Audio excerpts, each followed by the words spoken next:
तो शाम के नाश्ते में आज पोहा बनाया है सबके लिए। और अभी शाम के 5 बज रहे होंगे और बाबू सो के उठे हैं और देखिए इनकी तबीयत कुछ ठीक नहीं है। तो कैसे हैं आप सभी लोग? आपका मेरे चैनल पे बहुत ज़्यादा स्वागत है। तो इन लोग का हाफ ईयरली एग्ज़ाम होने वाला है और इसलिए शाम को पढ़ाई हो रही है इन लोगों की। क्या हुआ? चश्मा तोड़ ली हैं, ये देखिए। मतलब चाचू की शादी से ये दूसरा चश्मा टूटा है, मतलब ये गुम हो गया और ये वाला टूट गया है। और ये गिलहरी की तरह होता है। पढ़ाई लिखाई नहीं करना है, उठाओ कॉपी किताब उठाओ, पढ़ लो बच्चा। ये लड़का मुझे सबसे ज़्यादा तंग करता है। आ रहे हैं।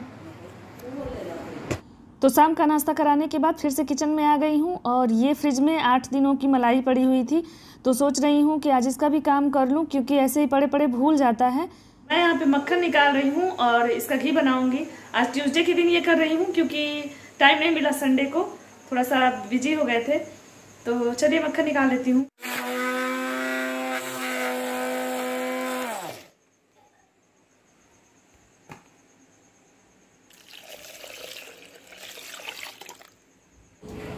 तो ये 8 दिनों की मलाई मैंने इकट्ठा करके रखी है। दूध जब गर्म करते हैं ना तो थोड़ी देर ठंडा हो जाता है, इसके बाद इसको फ्रिज में रख देते हैं और फिर शाम के टाइम में जब फ्रिज से बाहर निकालते हैं तो मोटी सी मलाई पड़ गई रहती है दूध पे, और वो मलाई निकाल लेते हैं। क्योंकि हमारे यहाँ मलाई कोई भी नहीं खाता, बच्चे भी नहीं और कोई नहीं, तो ये मलाई उतार लेते हैं दूध से और फिर उसके बाद दूध गर्म करते हैं तो बच्चों को भी देते हैं, बाकी जो लोग भी खाते पीते हैं, या चाय बनता है। तो ये मलाई इकट्ठा कर लेते हैं। 8 से 10 दिन जब हो जाता है तो इस मलाई को ऐसे हम लोग जो है ग्राइंड कर लेते हैं और ग्राइंडर से, और मक्खन बना लेते हैं और इस मक्खन को फिर से पिघला करके घी बना लेंगे। तो हम लोगों के यहाँ ना शुरू से बचपन से मम्मी बताती थी कि घी को या तो ट्यूसडे के दिन या थर्सडे के दिन या फिर संडे के दिन निकालते हैं। ये 3 दिन ही होता है सप्ताह में, क्योंकि इसको खर दिन माना जाता है और हमारे यहाँ घी खराना बोलते हैं इसको। तो इसलिए इस दिन ही घी बना सकते हैं हम लोग। इस दिन माना जाता है कि घी ज़्यादा बनता है। पता नहीं इसमें कितनी सच्चाई है, मुझे नहीं पता, लेकिन हाँ मम्मी लोग कहती हैं तो फिर उसको फॉलो करते हैं हम लोग। मैं इसके बहुत पीछे नहीं पड़ती हूँ कि क्या है सही है क्या नहीं, बस कहती हैं लोग तो इस तरह से घी बना लेती हूँ। और देखिए ये घी अब बन के तैयार होने वाला है, बस थोड़ा सा कसर रह गया है। और अब इस स्टेज पे जो है ना मैं गैस को बंद कर दूंगी और फिर भी ये काला हो जाएगा, क्योंकि थोड़ा सा ये जो है लाल ज़्यादा हो गया। मुझे थोड़ा सा और पहले बंद कर देना चाहिए था, पर कोई नहीं, टेस्ट में कोई अंतर नहीं आएगा, अच्छा घी बन के तैयार हो जाएगा। तो बस इसको ठंडा होने के लिए रख के फिर उसके बाद डिब्बे में भर दूंगी। तो अभी यहाँ पे थोड़ा सा ठंडा हो गया है घी और अब इसको डिब्बे में भर के रख दूंगी। तो पूजा पाठ के लिए तो घी आ जाता है खरीद के, लेकिन खाने पीने में या व्रत वगैरह में ये घी हम लोग यूज़ करते हैं। मैं बहुत साफ़ सफाई से ही घी बनाती हूँ, गैस चूल्हा सब कुछ साफ़ करके ही घी बनाती हूँ जिस दिन भी घी बनाना होता है। और मेरा ग्राइंडर देखिए, इसमें बहुत सारा मक्खन लगा था, तो इसको छुड़ाने की एक ट्रिक बता रही हूँ। इसको ना गर्म पानी से धुल दीजिए। ये बहुत छोटा सा ट्रिक है, मुझे पता है कि सबको पता होगा, लेकिन फिर भी एक छोटी सी ट्रिक ही ना बहुत सारी चीज़ों को हल कर देता है। और बच्चों का एग्ज़ाम शुरू है तो यहाँ पे तन्वी पढ़ रही थी, तो मैं इनको थोड़ा सा पूछने बैठी हूँ कि थोड़ा सा इनका पूछ लूँ। गोल सीख When we know the result and want to know the input value at dash is equal to 72. Here we know and the first number 9. The second number is missing. To find the second number, we can use goal seek feature provided by। तो बच्चों का exam शुरू हो जाता है, पढ़ाई लिखाई रहती है ना, तो सब कुछ भूल जाना पड़ता है। उसके बाद मैंने खाना पीना बनाया रात को और मैं कुछ भी नहीं फिर रिकॉर्ड की, क्योंकि काफ़ी टाइम हो गया था उन लोगों को पढ़ाते पढ़ाते, तो खाना पीना में भी फिर लेट होने लगा था।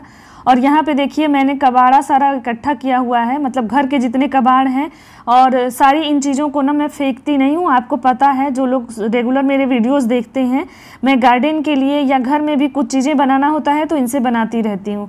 अच्छा आप लोग हंसेंगे ना, मैं एकदम कबाड़ी वाली लग रही हूँ आज, क्योंकि मैंने सारा जो है देखिए जगह जगह पे मैंने सब कुछ रखा हुआ है, मेरे घर का जितना कबाड़ है। और इस वाले एरिया की भी सफाई करनी है हमें, तो दिवाली से पहले ये सब तो साफ़ हो ही जाएगा और फिर वो गंदा होता रहता है, साफ़ होता रहता है, तो ये प्रक्रिया तो चलती रहती है। मैं जगह जगह पे बॉटल, डिब्बे और जो भी वेस्ट है ना सब कुछ रखी रहती हूँ इस तरह से। तो कोने कोने से आज इन सब को बटोर करके ला रही हूँ और अभी मैं बनाऊँगी नहीं, आपसे आज ये शेयर कर रही हूँ कि ये सारा मैं इकट्ठा करके अभी ले जाऊँगी, छत पे रखूँगी।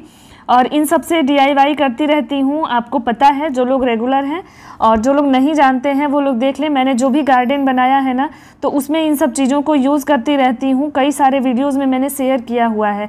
तो आज मैं ये सब इकट्ठा करके छत पे ले जाके रखूँगी, ताकि धीरे धीरे करके इन सबको धुल करके साफ़ करूँगी और फिर इसके बाद कुछ DIY करूँगी और अपने गार्डन के लिए कुछ चीज़ें बनाऊँगी। तो नई चीज़ें इस तरह से बनती रहती हैं और इन सब चीज़ों में मेरा बहुत मन लगता है। ये सब चीज़ें चाहें तो फेंक भी दिए जाते हैं ज़्यादातर घरों में, लेकिन अब मैं नहीं फेंकती। पहले हमारे यहाँ भी दे दिया जाता था कबाड़ी वाली को बुला करके, लेकिन अब जो है ना, मैं एक भी सामान नहीं फेंकती। मेरे घर में सब लोग हंसते हैं और हर सामान को दिखा के पूछते हैं कि ये सामान गार्डन में यूज़ हो जाएगा, रख दें या नहीं।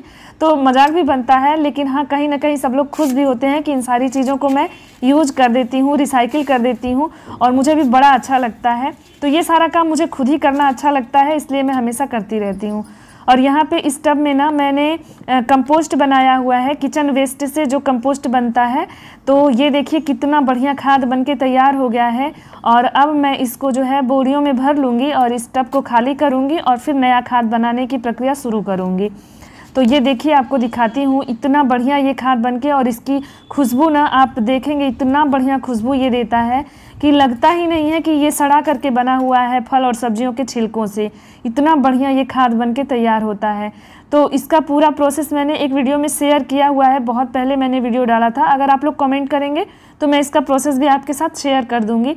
और देखिए कितना बढ़िया एकदम भरभरा सा खाद बनके तैयार है, और ये पौधों के लिए एकदम अमृत होता है।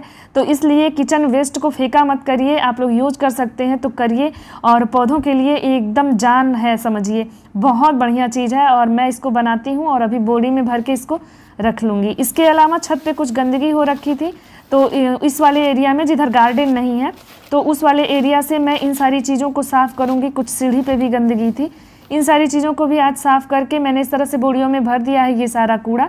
तो फिर तन्वी के पापा इसको फेंक देंगे, नीचे उतार देंगे। तो इस तरह से थोड़ा सा साफ़ सफाई किया, और थोड़ा सा बॉटल्स वगैरह, देखिए कितना सारा कूड़ा इकट्ठा हुआ है ना। ये सारी घासें हैं जो सूख गई हैं अब, जो मैं निकालती रहती हूँ। और बाकी तो पौधों के जो पत्तियाँ वगैरह, फूल वगैरह सूखते हैं, वो तो मैं क्यारियों में ही डाल देती हूँ। तो ये सारा काम करने के बाद, और यहाँ एक पौधे का पोस्टमार्टम हो रहा है यहाँ पे, मतलब कि मैं इसको कुछ शेप देना चाहती हूँ। ये जेड प्लांट है, तो इसको मैंने 2-3 महीने पहले कटिंग से ग्रो किया था। तो अब देखती हूँ इसका क्या बनता है, जब बन जाएगा तो आपको भी दिखाऊंगी। फिर नीचे आ गई हूँ और हो गया चाय का टाइम, क्योंकि अब तो चाय जानते ही हैं बार बार बनता ही रहता है। तो नीचे आई हूँ, सबके लिए अब चाय बनेगा, और बच्चों को भूख लगी है तो कुछ इंस्टेंट नाश्ता सोच रही हूँ बना दूँ। इसके साथ ही कोई इनसे मिलने आया है तो उनको पानी दे देती हूँ। यहाँ पे मम्मी के हाथों का बना लड्डू दे रही हूँ, पानी और लड्डू। तो और ब्रेड बचा हुआ है, तो सोच रही हूँ बच्चों के लिए कुछ नाश्ता बना दूँ, सबको भूख लगी है। तो इस ब्रेड से, और प्याज, मिर्ची, टमाटर और ये सब, और थोड़ा सा मैंने हल्दी मसाला और पिज्ज़ा सॉस यूज़ किए करके ब्रेड का ये इस तरह से जो है नाश्ता बनाया है। खाने में बहुत टेस्टी था, चाहे देखने में जैसा भी लग रहा हो, बच्चों को भी बहुत पसंद आया। तो मेरे दिमाग में कुछ आ नहीं रहा था, ब्रेड बचा हुआ था, तो बस ऐसे ही दिमाग में जो आया कि हाँ चलो ऐसे ही करके फ्राई कर देती हूँ। उन लोगों को कुछ तीखा चटपटा चाहिए था, तो ऐसे ही बना देती हूँ, कभी कभी मूड आता है जैसे भी। तो इसके बाद चाय ही बन गई है, तो चलिए चाय पी लेते हैं और बच्चों को नाश्ता करा देते हैं सब लोग। और ये लोग जो है ना, यहाँ पे बैठ करके छत से आने के बाद, पढ़ाई हो चुकी थी तो थोड़ा सा गेम खेल रहे थे लोग, क्योंकि थोड़ा आधा घंटा खेल लेंगे लोग, इसके बाद फिर से इन लोगों को पढ़ने के लिए बैठाया जाएगा। थोड़ा फ्रेशनेस भी ज़रूरी है बच्चों को। बड़ा इंटरेस्टिंग है मौसी जी। इन लोग का चल रहा है गेम। क्या है ये? ब्रेड के देखो। एक तो दो तन्वी, ये विक्की तुम्हारी चाय। हाँ हाँ मौसा जी, चलिए। मतलब अभी हम तन्वी कैसा लग रहा है, टेस्ट करके बताओ। एक नई चीज ट्राई किए हैं। तन्वी 2 बार ओवरटेक की है, इनको एक ही बार में ओवरटेक कर दिया गया है। खा के बताओ झट से कैसा लग रहा है, टेस्ट करके बताओ। तन्मय, ब्रेड का है, टेस्ट करेंगे। किसका टर्न है ये? कैसा लग रहा है? ठीक है, नहीं हम लोग ब्रॉड बनाए, बहुत टेस्टी। आपका टर्न है। ठीक लग रहा है? नहीं, कैमरा की वजह से मत बोलो, सच में बताओ, ठीक लग रहा है? तो भैया के साथ ये लोग क्रॉसवर्ड खेल रहे हैं और साथ में नाश्ता कर लेंगे। इसके बाद इन लोगों को पढ़ने बैठाया जाएगा। और आज का व्लॉग यहीं एंड करती हूँ। आई होप आज का व्लॉग पसंद आया होगा, तो वीडियो को लाइक कर दीजिएगा, चैनल को सब्सक्राइब कर दीजिएगा। Thank you, thanks for